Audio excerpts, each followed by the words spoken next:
자, 우리가 지금 고난 가운데 있습니다. 아마 저를 포함해서 이곳에 있는 모든 사람들이 지금처럼 이렇게 예배를 드리는데 고난을 받은 적이 없을 것입니다. 그뿐만 아니라 예수를 믿지 않는 사람들도 지금처럼 마음이 착잡하고 불안하고 미래의 불투명함 때문에 고민하는 데가 아마 없었을 것입니다. 그렇지 않습니까? 그런데 이럴 때 우리 하나님께서 우리에게 고난에 대한 책을 주셨어요. 그 책이 바로 베드로 전서입니다. 그래서 오늘 본문도 지난주에 이어서 고난에 있는 우리 성도들이 반드시 알아야 되는 이 구원의 비밀. 우리가 고난을 이기려면 뭘 알아야 돼요? 구원이 무엇인지 명확하게 알아야 되는 거예요. 이 구원을 명확하게 알면 고난이 닥쳐도 문제가 없어요. 이 고난이 우리를 넘어뜨리지 못하는 거죠. 그래서 오늘 본문에서도 그것에 대하여 우리에게 자세하게 베드로가 아주 자세하게 우리에게 설명하고 있습니다. 자, 우리 먼저 7절 말씀 보시기 바랍니다. 다 함께 읽습니다. 너희 믿음의 확실함은 불로 연단하여도 없어질 금보다 더 귀하여 예수 그리스도께서 나타나실 때 칭찬과 영광과 존귀를 얻게 할 것입니다. 아멘. 여러분, 땅 속에 있는 금광석도 순수한 금을 만들기 위해서는 수차례 불로 연단해야 됩니다. 그렇죠? 수차례 연단해야지 순금이 됩니다. 여러분, 그런데 하물며 우리 인간들은 죄 중에 깊이 빠져 있죠. 아주 깊은 죄 중에 빠져 있던 우리가 이제 살아야 되는 삶은 어떤 삶입니까? 의로운 삶. 구원받은 하나님의 백성의 삶을 살아야 되는 거죠. 원래는 죄 중에 있었는데 이제 구원받은 하나님의 백성으로서 의로운 삶을 살아야 돼요. 그러면 그게 거저되지 않는다는 거예요. 이를 위해서 금을 연단하듯이 우리도 연단을 받는 것. 우리가 연단을 받아서 순수하게 되어서 하나님의 뜻대로 사는 것은 너무나 당연한 이치라는 거예요. 베드로가 우리에게 그걸 말하고 싶은 거죠. 그러면서 우리가 그러한 연단을 통해서 장차 예수님께서 재림하실 때 여기 칭찬과 존귀와 영광을 받게 된다는 거예요. 여러분, 우리가 이것을 안다면 어찌 시련들을 기쁨으로 찬송하며 이겨내지 않겠냐는 거예요. 아멘입니까? 아멘. 여러분, 그런데 우리 자신을 살펴보면 우리 현실 어떻습니까? 참 안 돼요, 그죠? 우리 이론적으로 다 알고 있잖아요. 우리가 온전한 믿음을 갖고 든든히 서 있으면 어떤 고난도 다 이길 수 있고 우리 하나님께서 그런 힘을 주신다는 것을 우리가 확실히 알아요. 그런데 아는데 막상 시련 앞에 서면 내가 배우고 알고 있는 이 신앙의 원리가 작동이 안 되죠. 지금 우리의 가장 큰 문제는 이거 아닙니까? 시련이 분명히 필요하다는 걸 알아요. 여러분들 중에서 시련이 필요하다는 것을 모르는 분 계십니까? 우리 믿는 사람에게 고난이 반드시 있어야 된다는 것, 이건 모르는 분이 없어요. 이런 연단을 받아야 우리가 진정한 신앙인이 된다는 것 다 알아요. 그런데 막상 시련 앞에 서면 몸이 안 따라주잖아요. 그렇죠, 그죠? 그게 우리의 삶이에요. 어려움에 닥치면 나도 모르게 하나님을 바라보지 않고 뭘 바라봐요? 현실을 바라봐요. 현실. 지금 현실. 그래서 좌절하고 실망하고 답답해요. 그리고 몸과 마음이 점점 굳어지기 시작해요. 그리고 이게 우리의 삶이에요. 그렇죠, 그죠? 그래서 하나님께서 우리에게 시련을 주시는 거예요. 시련을 통해서 우리를 단련시키는 거죠. 그런데 여러분, 그럼에도 불구하고 하나님께서 우리에게 이런 시련을 주실 때 그 하나님의 마음이 어떻겠습니까? 우리가 시련 당할 때 가장 힘들어하고 마음속에 근심하시는 분이 누구겠습니까? 하나님이십니다. 왜요? 그 시련을 누가 줬기 때문에? 하나님이 주셨기 때문에. 하나님이 우리를 사랑하시는데, 그런데 우리는 시련을 통과해야 돼요. 시련을 통과하지 않으면 우리는 진정한 믿음의 사람이 될 수 없어요. 그래서 하나님께서 우리에게 시련을 주셔요. 그런데 우리 하나님은 우리를 사랑하셔요. 시련을 주시면서도 우리 하나님은 너무너무 마음이 아프신 거죠. 아프신 거죠. 우리가 성경을 읽어보면 이 하나님의 마음이 천진일절 이렇게 묻어나요. 오늘 본문에서도 그 내용이 묻어나는 거죠. 그래서 이러한 시련을 주시는 하나님께서 우리를 사랑하셔서 우리들에게 시련을 이길 수 있는 비법을 가르쳐 주시기를 원하셨어요. 그래서 그 비법을 주셨어요. 여러분 그 비법이 뭐죠? 어디에 기록되어 있죠? 성경책에 기록되어 있는 거예요. 여러분. 우리가 시련을 이기려면 시련을 이기는 이 비법을 찾기 위해서는 우리가 뭘 봐야 돼요? 성경 말씀을 읽어야 돼요. 이 말씀 속에 뭐가 있어요? 우리가 시련을 극복할 수 있는 비법이 기록되어 있는 거예요. 여러분 그 비법 중에 일부를 우리가 매일 주일마다 목사의 이 입술을 통하여 하나님께서 선포해 주시는 것입니다. 여러분 그렇다면 우리가 지금 베드로전서를 읽고 있는데 이 베드로전서 지금 우리가 1장을 통해서 하나님께서 우리에게 주시는 그 비법이 뭡니까? 시련을 이길 수 있는 비법. 6절에 보시면 우리에게 주시는 시련은 어때요? 잠깐이에요. 잠깐이라는 거예요. 이걸 알아내는 거예요. 이걸 알면은 우리가 시련을 극복할 수 있다는 거예요. 그리고 5절에 보시면 우리 하나님께서 우리를 어떻게 해요? 불철주야 보호해 주신다는 거예요. 이 사실을 알면 이게 비법이에요. 이걸 아는 게 비법이에요. 이걸 알면 우리가 시련 앞에서 주눅들지 않을 수 있다는 거죠. 그리고 실제로 뭐라고 말합니까? 이 시련 가운데서 우리가 주님을 찬송하며 기쁨으로 이 시련을 맞이한다면은 우리 예수님이 제시하시는 그날에 우리에게 뭘 주세요? 칭찬과 영광과 존귀, 이 멸류관 우리에게 실어주신다는 겁니다. 그렇기 때문에 여러분 우리 오늘 본문에서 하나님께서 우리에게 시련을 이길 수 있는 비법을 가르쳐 주신 이 비법은 뭔가 하면 우리가 시련이 딱 닥쳤을 때 그 시련을 볼 것이 아니라 시련을 통과한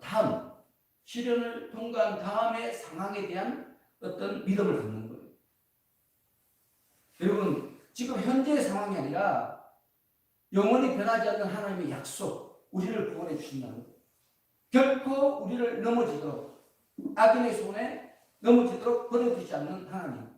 그 하나님께서 우리를 인도하신다고 붙들어 주신다고 보호하신다고 약속하신 이 약속을 붙들고 하나님의 말씀대로 우리가 살아가게 된다면 우리는 이 시련을 능히 감당할 수 있다는 것입니다. 여러분 우리에게 시련이 주어지는데 이 시련이 우리에게 해로운 것이 아니에요. 성경은 그걸 말해요. 우리에게 어떤 것이에요? 유익한 것이에요. 그리고 우리는 이런 시련을 이겨내면서 점점 더 순수한 하나님의 사랑으로 성장해 나가는 거예요. 이 시련이 우리에게 진정한 믿음의 촉진제가 되는 거예요. 그게 비법이라는 거예요. 이걸 아는 게 비법이라는 것입니다. 그런데 여러분 이렇게 많은 성도들과 대화해보면 이런 말을 해요. 우리 믿음의 선배들은 그래도 예수님을 직접 만났고 또 수많은 기적을 체험했고 그렇기 때문에 그분들이 믿음을 지켰고 순교까지 했는 거 아닙니까? 목사님 저도 예수를 직접 보고 그런 기적을 많이 체험하면 저도 그분들처럼 충분히 믿음을 지킬 수 있습니다. 그래서 저는 매일 예수님을 만나게 해주십시오. 주님 저에게 성령의 능력을 주셔서 기적을 체험하게 해주십시오. 그렇게 기도한다는 거예요. 여러분 우리 믿음의 선배들 정말 예수님을 직접 봤기 때문에 수많은 기적을 체험했기 때문에 순교까지 할 수 있었던 것일까요? 여러분 한번 생각해 보시고 우리 믿음의 선배들이 다 믿음을 잘 지켰잖아요. 우리의 본이 되었잖아요. 근데 그분들이 직접 예수님을 만났냐 이거예요. 그렇기 때문에 그랬느냐 이거예요. 그리고 많은 기적을 체험했기 때문에 그랬냐 이거예요. 그런데 오늘 우리 하나님께서 가르치신 이 시련을 이기는 비법에는 그렇지 않다는 거죠. 그렇지 않다는 거죠. 그 말씀이 8절 9절에 나와 있습니다. 우리 8절 9절 하겠습니다. 8절 9절 시작. 예수를 너희가 보지 못하였으나 사랑하는도다. 이제도 보지 못하나 믿고 말하시는 영광스러운 즐거움으로 기뻐하니 믿음의 결국 곧 영혼의 구원을 받으리라. 자 여러분 지금 사도 베드로는 베드로전서의 수신자인 이 초대교회 성도들, 이 초대교회 성도들이 이 베드로전서의 최초 수신자예요. 그런데 이분들이 예수님을 봤다는 거예요? 안 봤다는 거예요? 못 봤다는 거예요. 못 봤다는 거예요. 우리들처럼 이분들도 예수님을 직접 보지 못했어요. 그걸 지금 밝히고 있는 거예요. 이분들이 믿음을 지킨 것이 예수님을 보았기 때문이 아니라는 거예요, 여러분. 못 봤지만 그럼에도 불구하고 목숨을 위협하는 시련 중에서 신앙을 지켰다는 거예요. 여러분, 이게 놀라운 말씀입니다. 그렇지 않습니까? 우리의 많은 존경하는, 우리가 본받아야 되는 수많은 믿음의 선배들은 예수님을 직접 보지 못했지만 예수님을 믿었어요. 예수님을 믿는 믿음 가운데 시련이 와요. 그런데 이 시련 가운데 변한 게 없어요. 여전히 예수님을 보지 못하고 여전히 우리 삶 가운데 기적이 일어나지 않아요. 그런데도 이분들은 믿음을 지켰다는 거예요. 어떻게 지켰다는 거죠? 장차 받을 상급을 기억합니다. 그렇게 찬송하며 기뻐하며 믿음을 지켰다는 것입니다. 여러분, 우리가 요한복음 20장에 보면 부활하신 예수님과 도마가 만나는, 예수님의 제자 도마가 만나는 장면이 나옵니다. 여러분, 이 도마가, 여러분 아시죠? 그죠? 예수님이 나타나셨어요. 제자들 앞에서. 근데 그때 도마가 있었어요? 없었어요? 도마가 없었어요. 안타깝게도. 그러고 예수님이 돌아가시고 난 뒤에 도마가 왔는데 제자들이 야, 예수님 만났다. 예수님 부활했다 하니까 도마가 뭐라고 말합니까? 예수님의 손가락에 못자국과 옆구리에 이 창자국에 자기 손을 넣어보지 않고서는 믿을 수 없다. 이렇게 말했어요. 여러분. 믿을 수 없다. 도마가 그렇게 말했어요. 도마가 누구예요? 예수님의 제자 아닙니까? 예수님과 3년 동안 이렇게 예수님과 지난 사람이에요. 예수님이 하나님의 아들이심을 아는 사람이에요. 근데도 직접 보지 못하니까 못 믿는 거야. 못 믿는 거야. 그래서 그 다음 주에 우리 예수님께서 나타나셔서 도마에게 말씀하십니다. 뭐라고 말씀하시죠? 내 손과 옆구리를 만져보라. 직접 만져보라. 왜 그랬죠? 왜 주님께서 도마에게 내 손을 만져보고 내 옆구리를 만져보라 말씀하셨습니까? 믿음 없는 자가 되지 말고 믿는 자가. 그렇죠. 한 영혼이 귀해서 그래요. 영혼이 귀해서. 한 사람이 귀한 거죠. 그 사람이 그렇게 예수님을 신뢰하지 않지만 그럼에도 불구하고 우리 예수님께서 손가락도 보여주시고 옆구리도 보여주시고 그러면서 믿으라고 말하는 것은 뭔가 하면 한 영혼을 구하는 것이 그만큼 소중한 거예요, 여러분. 소중한 거예요. 그걸 아셔야 됩니다. 그런데 우리 예수님께서 그렇게 만져보고 믿는 것이 바른 믿음은 아니다. 이렇게 말씀하셨어요. 그 다음에 뭐라고 하는가 하면 도마에게 이렇게 말씀하셨어요. 네가 나를 본고도 믿느냐? 보지 않고 믿는 자는 복이 있도다. 여러분, 예수님을 직접 보고 믿는 것도 복이 있어요. 그죠? 굉장히 큰 복이에요. 그런데 예수님을 보지 않고 믿는 것은 더 큰 복이라는 거예요. 우리 예수님이 직접 선포하신 말씀이에요. 직접 보지 않고 믿는 믿음이 진정한 믿음이라는 거지요. 여러분. 그리고 여러분, 예수님의 이 말씀은 곧 어떤 뜻인가 하면 우리가 예수님을 믿는데 필수 조건이 예수님을 직접 보는 게 아니라는 거예요. 우리가 예수님을 믿는데 필수 조건이 예수님의 기적을 체험하는 것이 아니라는 거예요. 우리는 예수님을 보지 않고 기적을 보지 않고도 체험하지 않고도 얼마든지 예수를 믿을 수 있다 없다? 있다는 거죠. 그리고 이렇게 믿는 사람은 본 사람보다 더 귀한 믿음이라는 거예요. 우리 예수님께서 직접 하신 말씀입니다. 그러므로 여러분들이 예수님을 못 만난 것은 복이에요, 복이 아니에요? 복이라는 거예요, 여러분. 여러분이 예수님을 직접 꿈에 못 봤고 이상 중에 못 본 게 오히려 더 큰 복이라는 거예요. 여러분이 기적을 맛보지 못했던 게 저주의 복이에요? 저주가 아니죠. 복이라는 거예요. 우리 예수님 말씀하시는 거죠. 너희가 기적을 보지 못하고 믿는 것이 정말 복 중의 복이라는 거예요. 복 중의 복. 그렇기 때문에 여러분, 우리가 말씀을 읽을 때 의심이 된다면 이거 내가 처음 해봐야지 내가 믿을 수 있지 도저히 믿을 수가 없어. 그런 말씀이 있다면 오늘 그 말씀을 붙들고 다시 읽으시고 무릎을 꿇고 주님, 이 말씀이 믿어주십시오. 보지 않고 믿는 자가 되도록, 복된 자가 되도록 저를 붙들어 주시옵소서. 우리가 그렇게 기도하면 하나님께서 우리를 하여금 믿으시게 만드시고, 누구를 통해서? 성령님의 역사를 통해서. 그래서 믿음이 소중한 겁니다. 예수님을 직접 보는 것보다, 수많은 기적을 체험하는 것보다 믿음이 더 소중해요. 우리가 믿고 구하는 것이 더 소중해요. 그래야만 하나님께서 우리에게 은혜를 부어주신다는 것입니다. 그러면서 우리 하나님께서 베드로를 통해서 예수님의 복음이 어디서부터 시작됐는지 우리에게 설명하십니다. 예수님의 복음이 예수님이 오시고 난 뒤에 그때부터 시작된 것이 아니라는 거예요. 언제부터? 예수님이 오시기 오래전부터, 오래전, 미리 앞서 하나님을 믿던 선지자들이 계시를 받아서 우리에게 전한 것이라는 거예요. 그리고 그 계시가 실제로 나타난 것이라는 거죠. 여러분, 이것도 굉장히 중요한 우리의 믿음에 대한 어떤 비결을 우리에게 전해주는 것입니다. 여러분, 10절, 11절 하겠습니다. 10절, 11절 시작.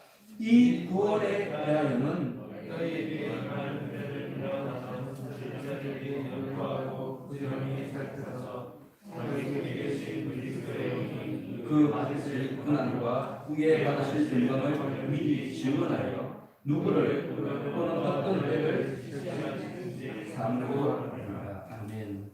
여러분, 예수님의 복음은 어느 날 갑자기 하나님이 결심하셔서 생겨난 것이 아니라 언제? 오래전부터.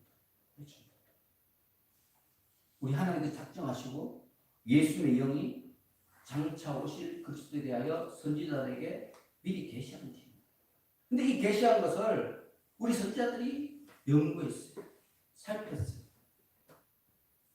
이 말은 뭔가 하면 기도했잖아요. 주님께 묻고 또 묻고 미리 전해진 하나님의 말씀에 대해서 깊이 상고했다는 거예요. 도대체 이 계시가 무엇인지.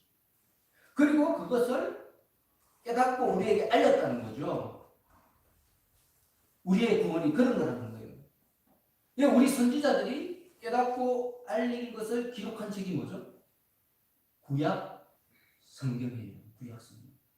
구약 성경은 우리가 어떻게 해서 믿음을 갖게 되었는지 그것에 대하여 자세하게 기록된 책이에요. 신약 성경은 구원받은 우리 성도들이 어떻게 살아야 되는지, 구원받은 성도의 삶을 중점적으로 기록했다면, 구약 성경은 우리가 가지고 있는 이 믿음이 어디로부터 시작되었고 어떻게 시작되었고 그리고 이 믿음을 어떻게 하면 가질 수 있는지 그것에 대하여 기록한 책이라는 거죠. 그렇기 때문에 여러분, 구약 성경은 우리가 반드시 읽어야 될 책입니다. 역사적으로 볼 때 많은 이단들이 구약 성경은 폐기되어야 된다 이렇게 주장했어요. 영지주의. 구약 성경의 하나님은 저급한 하나님, 그런 식으로 치부했습니다. 근데 지금 이 시대에도요, 그런 사람들이 있어요. 구약 성경을 읽을 필요가 없다. 구약은 다 지나갔다. 신약만 읽으면 된다. 그런데 여러분, 그게 아닙니다. 그게 아닙니다. 여러분, 이 가치면에 있어서 구약 성경과 신약 성경은 전혀 차별이 없습니다. 차이가 없습니다. 왜입니까? 구약 성경도 누가 주셨어요? 하나님이 주신 것입니다. 신약 성경도 하나님이 주셨지만 구약 성경도 누가 주셨어요? 하나님이 주신 것입니다. 하나님이 주신 것은 다 이 세상에서 가장 소중한 것입니다, 여러분. 그렇기 때문에 구약 성경도 굉장히 중요한 책입니다. 그 가치가 절대로 신약 성경에 비해서 떨어지지 않는다는 거죠. 물론 이 구약 성경에 비해서 신약 성경이 구원과 진리에 대해서 보다 구체적으로 설명하고 있습니다. 그건 사실이죠. 그건 사실입니다. 그러나 여러분, 구약 성경은 우리에게 구원에 대한 힌트를 주고 있습니다. 믿지 않는 사람들이 구원이 뭔지, 또 금방 믿은 사람들이 내가 지금 가지고 있는 이 구원이 뭔지 그걸 알려면 뭘 읽어야 돼요? 구약 성경을 읽어야 돼요. 그래서 우리 예수님께서 말씀하신 거예요. 성경은, 여기서 성경은 뭔가 하면 구약 성경은 아닙니다. 성경은 영원한 생명에 대해서, 너희 영생에 대해서 말하는 거지만 실제로 누구를 위해서, 누구에 대해서 말하는 거라고요? 우리 예수님에 대해서 이야기하는 것이다. 이렇게 말씀드렸어요. 여러분, 만일 구약 성경이 없다면 우리가 하나님에 대해서 어떻게 알겠습니까? 여호와 이레 알겠습니까? 여호와 샬롬, 여호와 니시, 임마누엘 뭐 이런 의미를 우리가 알겠습니까? 여러분 구약 성경이 없다면 예언이 없다면 어떻게 성취가 있겠습니까? 그렇지 않습니까? 여러분 구약 성경도 하나님의 진리의 말씀입니다. 여러분 이것을 읽지 않으면 우리가 가지고 있는 구원은 남쪽짜리입니다. 남쪽짜리. 그래서 구약 성경도 읽어야 돼요. 하지만 구약 성경을 읽을 때 우리가 가져야 되는 자세가 있어요. 그것은 구약 성경은 우리 믿음의 어떤 역사를 이야기하고 있는 거죠. 구약 성경에서 말하는 그 어떤 삶의 가르침보다는 신약 성경에서 말하는 삶의 가르침이 훨씬 더 수준이 높은 가르침이에요. 구약 성경은 어린아이에 대한 어떤 어린아이와 같은 그런 우리의 모습을 보고 가르친 말씀이라면 신약 성경은 성령이 된 우리들에게 주시는 말씀입니다. 그렇기 때문에 우리의 삶의 자세에 대해서는 마땅히 신약 성경을 읽고 우리가 우리의 삶을 자세로 잡아야 되지만 하지만 우리가 어떤 믿음을 가졌는지 어떻게 해서 믿음을 갖게 됐는지 장차 우리의 믿음이 어떻게 될 것인지 그런 부분에 대해서는 구약 성경을 통해서 더 자세히 할 수 있는 거죠. 그래서 구약 성경에는 예언서가 많은데 우리의 장차 일어날 모든 미래의 일들까지 구약 성경에 예언되어 있는 것입니다. 결국 신약 성경이나 구약 성경이나 결국 우리에게 말하는 것은 뭐예요? 구원에 대한 얘기예요. 너희가 어떻게 구원받았고 그리고 구원받은 너희는 어떻게 살아야 되고 그리고 구원받은 너희는 장차 어떻게 될 것인가 이것에 대해서 기록한 책이 바로 성경인 거죠. 신구약 성경입니다. 그런데 여러분 우리 많은 사람들이 이 구원에 대해서 별로 생각을 하지 않아요. 성경은 구원에 대해서 기록한 책이거든요. 성경의 주제는 구원이에요. 그런데 우리가 성경을 읽으면서 구원에 대해서 생각을 안 해요. 여러분들은 구원의 날이 기다려집니까? 아멘. 감사합니다. 여러분 구원의 날이 기대가 됩니까? 여러분 또 구원만 생각하면 우리 주님께서 재림하시고 내가 구원받을 것만 생각하면 잠이 안 오십니까? 설레가지고 이렇게 돼야 정상이라는 거예요. 우리 믿음의 성도들은 그렇게 살았기 때문에 고난 중에서도 하나님을 찬송할 수 있다는 거죠. 이게 안 되면 여러분 우리가 병든 거예요. 우리 믿음이 병든 거예요. 뭔가 잘못된 거예요. 여러분 이 사람은요 처음부터 창조될 때부터 모든 사람은 이 구원에 대한 소망과 기대를 갖고 살도록 이렇게 창조되었어요. 하나님께서 우리를 그렇게 창조하셨어요. 그런데 그 구원에 대한 소망과 기대가 사라지게 되었어요. 사라지게 되었어요. 뭐 때문에? 사탄의 위협 때문에. 우리 조상이 사탄의 미혹에 넘어가가지고 우리의 심성이 왜곡되어지고 그렇게 함으로써 우리 구원에 대한 기대와 소망이 사라지게 됩니다. 그리고 사탄은 그 구원의 기대와 소망의 그 자리에 뭘 집어넣는가 하면 두려움과 절망을 집어넣었어요. 그 죽음하면 두려운 거예요. 원래는 죽은 뒤에 우리 영원한 하나님의 나라가 우리에게 주어지는데 너무너무 더 귀한 건데 원래는 이 죽음이라는 것이 너무 소중한 거예요. 왜냐하면 이 땅의 육을 삶을 너무 신나게 잘 살고 이제는 하나님과 영원한 삶을 살 수 있는 그런 통로가 바로 죽음이기 때문에 그런 거예요. 그런데 이 죽음을 어떻게 만들었어요? 사탄이? 두려움과 절망을 이건 이 구약 시대에는 사탄이 계속해서 사람들을 뭘로 이렇게 유혹했는가 하면 죽음과 두려움과 절망을 통해서 있었어요. 이게 구약 시대 사탄의 전략이었어요. 그런데 신약에 와서는 달라져요. 사탄의 전략을 바꿀 수밖에 없게 되었습니다. 왜냐하면 예수 그리스도의 복음이 이 땅에 선포되었기 때문이었어요. 오히려 죽음에 대한 이 두려움이 어떻게 돼요? 복음을 받아들이는 촉진자가 된 거예요. 우리가 여러분 예수를 믿습니까? 죽음에 대하여 두렵기 때문에 그런 거 아닙니까? 그렇죠, 그죠? 우리가 예수를 믿지 않고 악하게 살면 지옥에 갈 거니까 성경이 그걸 가르치니까 두려운 거예요. 무서운 거예요. 죽음이 무서운 거죠. 그래서 우리가 더 간절한 마음으로 예수를 믿게 돼요. 그래서 이 죽음의 사탄이 만드는 이 죽음의 두려움과 절망이 오히려 예수를 믿는 촉진자가 되었기 때문에 사탄이 전략을 바꿔요. 어떻게 바꾼가 하면 구원에 대해서 무관심하게 만듭니다. 무관심하게. 이 땅의 삶이 다 나옵니다. 야, 이 땅에서 잘 먹고 잘 살면 돼.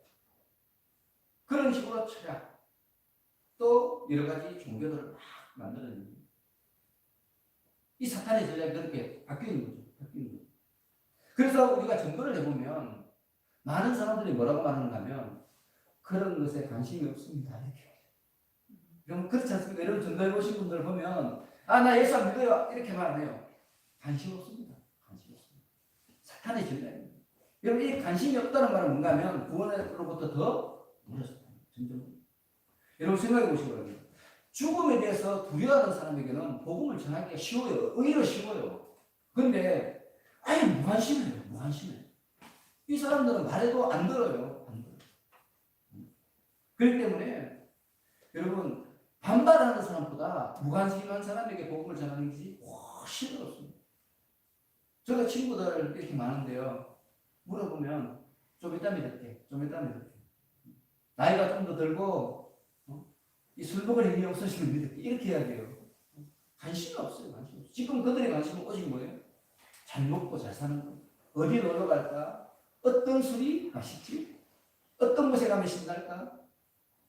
그들의 이 모든 소망이 이 땅에 있는 모든 것이 집중되어 있습니다. 그리고 영혼의 구원에 대해서는 무관심입니다.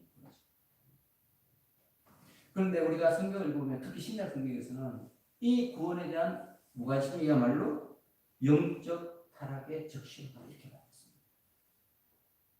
여러분 가장 타락한 형태의 인간이 가지는 어떤 생각이 뭔가 하면 구원에 대한 무관심이라는 거예요. 구원에 대해서 대적하는 것이 아니라 구원에 대해서 무관심한 사람이 가장 영적으로 타락한 사람이라는 거죠.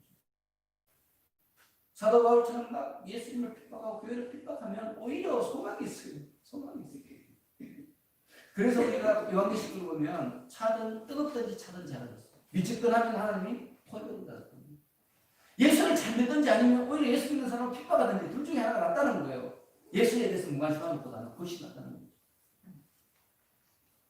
그렇기 때문에 여러분 우리가 주위에 이렇게 살펴보고 야 관심 없어. 나 거기 관심 없어. 이런 사람이 있으면 마음속에 그 영혼을 위해서 기도하는 거예요. 정말 얘 큰일 났구나. 이 친구 큰일 났구나. 우리 식구든지 또 친구든지 이웃이 관심 없다 그러면 야 큰일 났구나. 이 사람은 정말 99.9% 지옥행이구나. 막 가슴 답답한 마음이구나.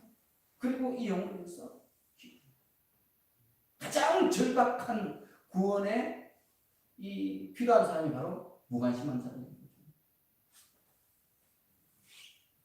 여러분 우리가 그들을 위해서 기도하는 것은 해도 되고 안 해도 되고 이런 선택의 문제가 아니에요. 그걸 아셔야 됩니다. 하나님께서 그들보다 우리를 먼저 선택하신 구원하신 이유가 뭡니까? 그들에게 복음을 전하는 겁니다. 복음을 전하는 겁니다. 그리고 우리 믿음의 성도들이 고난 중에 찬송하고 기도하고 그들을 위해서 이렇게 숭배하고 한 이유가 뭡니까? 그것이 자기들의 뭐예요? 자기들의 의미이기 때문에. 영원한 생명에 대해서 전혀 관심이 없는 사람들을 보는 것 자체가 괴로운 거죠. 하나님의 칭찬을 받고 그들을 보기 때문에. 우리도 그런 마음이 있어야 돼요. 야, 내가 기도하면 언젠가 믿겠지. 여러분 이런 미적근한 마음으로는 절대로 전도할 수 없습니다. 그 영혼을 위해서 눈물을 흘리고 금식을 하고 땅을 치고 통곡하고 우리가 그렇게 기도해야 돼요. 여러분. 그렇게 할 때 성령께서 감동을 받으십니다. 그러면 성령께서 그 영혼을 찾아오셨어요. 그 마음을 어루만지시고 자기도 모르게 구원에 대한 소망을 품고 그때 우리가 복음을 전합니다. 그러면 그가 하나님께 되는 거죠. 여러분 그리고 마지막으로 베드로가 우리에게 선지자들에게 계시된 복음이 어떤 과정을 통해 우리에게 전해졌는지 그렇게 말씀하고 있습니다. 그게 바로 12절 말씀입니다. 우리 12절 하겠습니다. 시작. 이 성긴 바가 자기를 위한 것이 아니요 너희를 위한 것이니 계시로가 되었으니 이것은 하늘로부터 보내신 성령을 믿고 복음을 전하는 자들로 이제 너희에게 알린 것이요 천사들도 살펴보기를 원하는 것입니다. 아멘. 여러분 먼저 이 섬긴 바가 자기를 여는 것이 아니요. 이 말은 뭔가 하면 10절과 11절에 기록된 것처럼 구약의 선지자들이 예수님에 대해서 이렇게 묵상하고 연구하고 살핀 것은 자기를 위한 것이 아니었어요. 누구를 위한 것이에요? 후대를 위한 것이 후대. 대단하지 않습니까? 자기가 예수에 대해서 연구한다고 해서 자기에게 덕되는 게 하나도 없어요. 그 덕은 누가 봐요? 후대 그리스도인들이 보는 거예요. 그럼에도 불구하고 이분들은 그 일을 위하여 일생을 헌신했어요. 이게 영원 사랑이에요. 영원 사랑. 하나님께서 임하신, 하나님의 영이 임하신 사람들의 기본적인 삶의 자세가 뭐예요? 나의 유익이 아니라 이 복음을 통해서 구원받을 그들의 구원을 보며 기뻐하는 거예요. 그게 하나님께서 택하신 사람들의 기본적인 내가 구원받는 것이 기쁜 것이 아니고 지금도 구원받지 못하고 어둠 속에 있는 사람들이 구원받는 그것을 바라보면서 기뻐하는 것이 우리 성도들이 가져야 되는 기본적인 자세라는 거예요. 그리고 이 복음이요, 하늘로부터 보내신 성령을 힘입어 복음을 전하는 자들로 이제 너희에게 알린 것이요. 이렇게 말씀하고 있습니다. 선지자들이 기록한 이 성경 말씀이 성취되어서 이제 복음을 받은 우리들이 복음을 전하게 되었다는 거예요. 특히 이 말씀에서 하늘로부터 보내신 성령 이런 말이 있어요. 하늘로부터라는 표현은요, 우리 하나님께서, 성부 하나님께서 이 일을 하셨다는 거예요. 그걸 강조하는 표현입니다. 우리 하나님께서 하셨다는 거죠. 하나님께서 보내신 성령에 의해서 구약시대의 선지자들이 장차 오신 메시아에 대해서 그 메시아가 받을 고난에 대해서 예언했던 것처럼 신약 시대의 복음을 전하는 우리들도 성령님의 능력을 힘입어서 복음을 전한다는 거예요. 여러분 지금 베드로가 성령에 대해서 굉장히 강조하잖아요. 그죠? 그 이유가 있어요. 이유가 뭔가 하면 자신이 처음에 신앙 고백이에요. 신앙 고백. 자신이 오순절 성령을 받기 전에는 예수님의 수제자였는데도 불구하고 예수님과 함께 3년 동안 동고동락했고 예수님으로부터 능력을 받아서 귀신도 내쫓아내고요. 복음의 능력도 선포했지만 그러나 막상 고난이 오니까 시련이 오니까 어떻게 했어요? 예수님을 부인하고 아무 능력도 발휘하지 못했어요. 도망자가 되어버린 거예요. 도망자. 그런데 성령을 받으니까 어떻게 됐어요? 아니 자기가 그냥 하나님 말씀을 전하는데 이상한 일이 벌어지는 거예요. 3,000명이 회개하고 5,000명이 회개하고 베드로도 깜짝 놀랐을 거예요. 그렇지 않겠습니까? 원래 자기는 겁쟁인데 자기 유익을 위하여 예수님을 언제든지 배반할 수 있는 사람인데 그런데 성령께서 임하시니까 자기도 모르게 자기가 변한 거예요. 여러분. 베드로가 별단에서 변한 게 아니에요. 여러분. 성경 읽어보시기 바랍니다. 갑자기 변했어요. 어떻게 하니까? 성령께서 임하시니까 자기도 모르게 변화되는 거예요. 내가 갑자기 능력의 사람이 되는 거예요. 그래서 베드로가 지금 뭘 강조합니까? 성령 충만. 우리 복음을 전하는 자들의 가장 기본적인 준비는 뭔가 하면 성령을 받는 거예요. 성령. 성령을 받지 못하면 아무 소용이 없어요. 아무리 기적을 많이 체험했다 하더라도 설령 예수님과 3년 동안 먹고 자고 예수님과 함께 동고동락을 했다 하더라도 성령 충만 받지 못하면 아무것도 안 되는 거예요. 여러분 이 베드로가 자기가 체험한 것을 우리에게 말하고 있는 거죠. 그리고 이 성령 충만하여서 참 복음에 대한 지식을 갖는 이것, 우리가 복음이 무엇인지 알고 구원이 무엇인지 알고 하나님 뜻이 무엇인지 아는 이것은 다음에 이어지는 구절을 보면 천사들도 살피기를 원하는 것이다 이렇게 말하고 있습니다. 천사들도 대단한 성품입니다. 여러분 구원의 신비는 하나님을 섬기는 하나님을 가장 가까운 데서 섬기는 이 천사들도 깨닫기 힘든 비밀스러운 하나님의 지혜라는 거예요. 천사요. 이 하나님의 이 구원의 비밀을. 여러분 이것을 누구에게 맡겼어요? 우리들에게 맡깁니다. 지금 신약 시대를 사는 우리들에게 맡깁니다. 여러분 구약 시대에서 선지자들 얼마나 믿음이 좋습니까? 얼마나 믿음이 좋습니까? 근데 그렇게 믿음이 좋은데도 그분들은 예수님에 대한 그림자밖에 몰랐어요. 복음을 정확하게 알지도 못했고 누리지도 못했어요. 그런데 우리는 그 사람들보다 믿음이 있는 것도 아니에요. 열심히 있는 것도 아니에요. 똑똑한 것도 아니에요. 선한 것도 아니에요. 그런데 우리에게 이 복음의 비밀을 맡기셨다는 거예요. 지금 베드로가 그걸 우리에게 말하고 있는 거죠. 야, 너희들은 얼마나 복받은 사람들이냐. 얼마나 복받은 사람들이냐. 이걸 너희가 안다면 어찌 잠깐의 시련을 너희가 못 이기겠느냐. 그걸 말하고 있는 거죠. 그렇지 않습니까? 이 사실을 내가 명확하게 믿는다면 우리가 어떻게 조그만 시련 때문에 넘어지는 어리석은 자가 될 수 있겠습니까?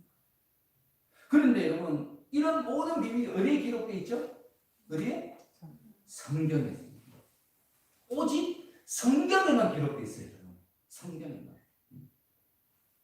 여러분, 이 성경은 이 구원뿐만 아니라 우리 인간이 어떻게 생겨났고 또 어떻게 살아가고 장차 어떻게 되는지 그 모든 비밀이 다 기록되어 있습니다.